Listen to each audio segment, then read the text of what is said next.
What it is, what it do, guys. So after a long day of staining, which I'm sure you guys have seen the B-roll we just played for you, but we are finishing up the end of the cabinets here. So we decided to use a teak oil.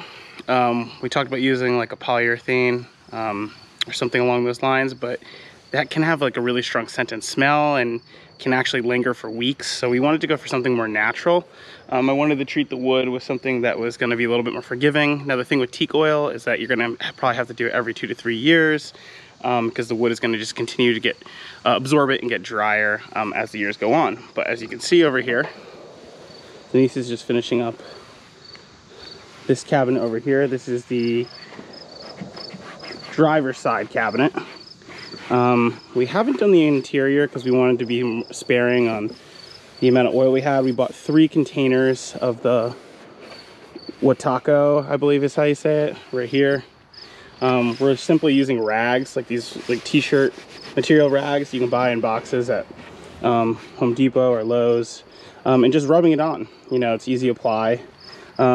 Each one of these is a quart, 947 milliliters. So that's what we used. We used 3 of them. It's gone really well. So each cabinet has 2 thorough coats of this. You know, maybe later in this year we'll apply another one, or I'll have to, you know, do it in the spring. But to get us going on the trip, it's a pretty good start. We've done the floor, which is this board here. This is the 2-part bed system here to fill in the 24-inch gap we have in the middle. So all of these have had 2 coats of it, and then the bookshelf as well. So we really like it. I'm really a big fan of it. Denise is the one who kind of found the model of the build that we were doing, and you know, it's turned out really well. We're super lucky to have such a good friend like Rich to help us out. So it definitely probably would not, or it for sure would not have come out the way it has. I know you guys have probably saw, you know, in the video prior, because we had to leave Rich in the process as he was building it. But here are the 500 pound sliders. As you can see, super awesome, great. The only thing left I have to do is drill a hole here on the side and put the pin, which I think I have right here actually. Yeah, so we have a pin. I'm thinking about getting another one, but this pin will simply stick through here into here to lock it. And then when we're having this drawer fully extended, which it's 48 inches are these sliders, it will go here in the end and go in. I think it might not be long enough, but we're gonna give it our best shot. So we'll see how that goes. You know, the next clip you probably are going to see, or we'll show you guys, is that once it's fully installed. But that's been the process of staining it and protecting the wood for the build. I really just wanted to make sure that it was going to, you know, retain its look. I wanted it to be natural, but at the same time not be smelling like chemicals. So went with the teak oil. I'll have to let you know at the end of the trip how I think that held up. But you know, we're really excited to see how it goes from here. So what it is, what it do, guys, this is day 3 of our build, I guess, of our working on the cap. Denise is here in the background. I had to get the lights out and you know, get our DeWalt light, which we're using to work on this into the evening.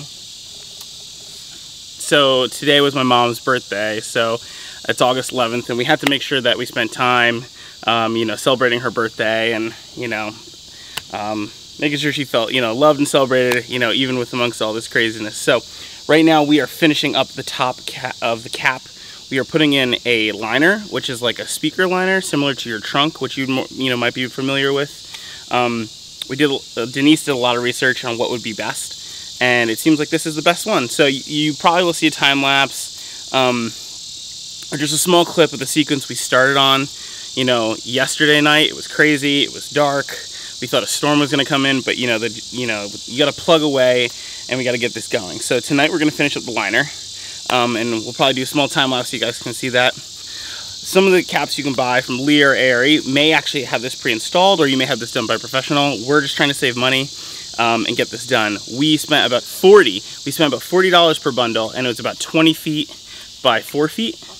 And it was off of Amazon. So we felt like that was the cheapest way to go. We looked at a lot of other places. We looked at boat liner, that the material they use in boats, that's really good for moisture and getting wet and quick dry. We looked at other liners. We went to carpet companies in our local area and looked, and we just found that this was the best one. This was a recommendation from another video. Maybe we'll link that down below. And yeah, we'll also link the material we're using. So it was about $40 for 20 feet long by 4 feet wide. So we've had to MacGyver it a little bit and make it work for us. But yeah, hopefully you guys enjoy.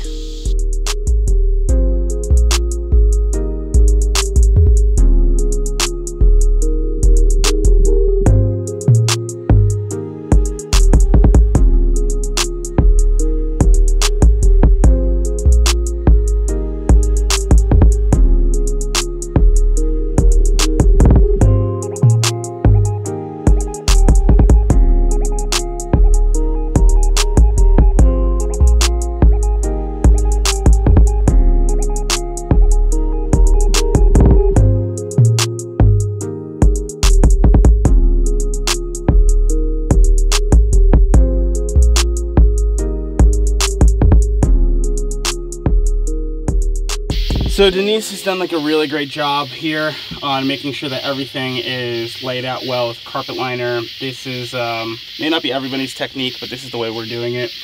On the main part of the cap, we did that kind of as two major pieces. Remember, our bed liner that we got from Amazon was 20 feet long and 4 feet wide. So we were able to take two sections of that and perfectly go across the top of the cap. The cap that I bought is an Aerie cap, and it's, I believe it's called a high rise, and the style, and it is about 52 inches across and 72 inches long. So that's why it worked out almost perfectly for us. For this section, we decided to go with two rectangular cuts, and you know, just making sure that we have a really tight seal here along the window, and then using a razor blade here, and you know, going along our window has like, you know, the window I have here on this one is like aluminum, or yeah, maybe stainless steel around there, and it's strong enough for me to cut on. It does leave a mark, so I'm being a little bit sloppy in that. You know, if you're a true perfectionist, you may want to do a template on fabric. We did attempt that idea. Denise did a great job working on that, but it was a little bit hard for us in the way we didn't have all the materials or all those things you might use during sewing or things like that, where you would, you know, pin the template down. So this is the way we found best. What do I have? A lot of people use, what was it? 3M adhesive? Yeah, it's a 3M adhesive. It's called 3M 90, I believe. Yeah. We have something similar. It's called Misty. It's a heavy duty spray adhesive. That's what I got right here. So hopefully you guys can see that, and it's in focus. But yeah, it's very similar. It works almost the same. I would just say be careful of fumes. For the main portion of our build, I used a N95, which is, you know, if you're, you know, if we're fortunate enough to have those on hand, you know, just due to COVID. But yeah, that just because the fumes can be quite strong, especially if you're working in this small cap space and you don't have a breeze. So what I'm going to do right now, though, is I'm going to take the razor blade and I'm going to go around the window frame and cut it to size. So here we go.